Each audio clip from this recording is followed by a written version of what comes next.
Hey everyone, how you doing? I want to talk about the power of prayer and the magnitude that effects of praying has on people's lives and how it could change your mind. And you wake up with the spirit of praise and grace, and you wake up asking God to direct your thoughts, your words, and your actions, and the direction of your life. And when you start praying, you start living in prayer, and you get alone with God. And just like me and you are talking right now, or you hear me talking, that's how you can talk to Jesus.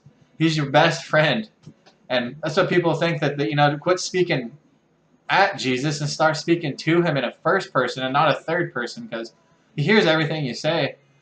Man, I want to talk about the power of prayers and how praying can change your life, and that I challenge you to start praying to Jesus and help, and he'll allow or change and mold you in a way that you've never known or felt. And I want to talk about one of the main reasons I'm a believer too. Yeah, I've had my testimony, but my grandfather was in a coma for 3 weeks of his life back when I was 5 years old, and I have the eyewitness accounts of my grandmother and my mother about this. But when he was in a 3-week coma, he went. God took him to heaven. He was an atheist his entire life, but he went to heaven because he knew everything that they did while he was in a coma. He knew all the actions of my family and what they did as he was looking down, essentially. But Jesus, and he wasn't allowed to talk up there. He had a mediator before him, Gerald Everhard, and he talked about this. He couldn't speak to anybody. He had to speak to this mediator, this angel. And he went and showed him the big book and the little book. And, you know, my grandfather didn't know anything about faith or of that magnitude. He thought the big book was the people that got into heaven. He said, no, Drew, the little book is the people that get into heaven. And he asked if my grandmother's name was in it.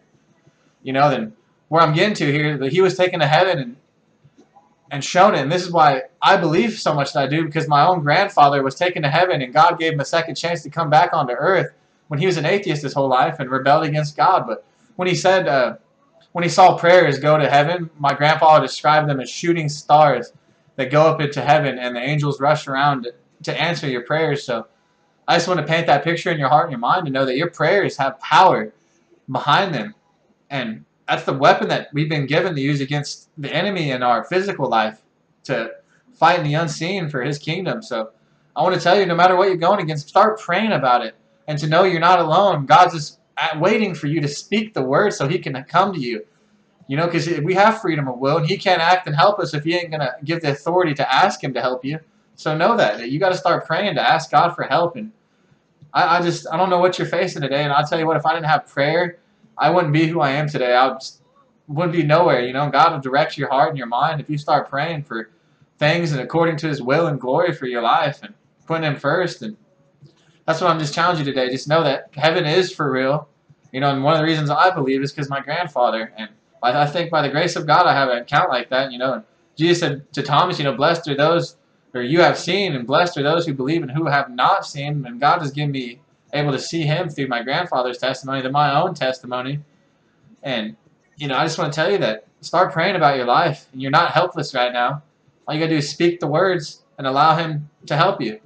You might not see it, instantly, but you'll see the subtle change. You'll see the substantial shift eventually. Then the Lord will lead you and direct you in your life. And, things, people start being removed from your life and you start asking for help. So I just want to tell you, you're not alone. Start praying today and start realizing the magnitude of your prayers when you start asking our living God to help you with whatever you're fighting and whatever difficulty that you're facing today, to help you. Because once you realize you can't do this without him, and you come to that utter realization that you're helpless without God, without the blood of Jesus upon your life, and then you can start having the Lord work for you and start seeing that you're helpless. And if I didn't have him, I wouldn't be who I am today, and I can't do or operate in my life without him. So I just wanted to say, start praying again and don't give up hope.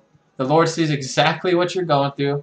The Lord is your vindicator. He's taken a note of everything that's been wronged against you, and he's going to start making things right for you, and he's going to deliver and give you back everything the devil stole from you, and he's going to restore it 100-fold. So start believing in yourself and start praying again, and you all have a blessed day.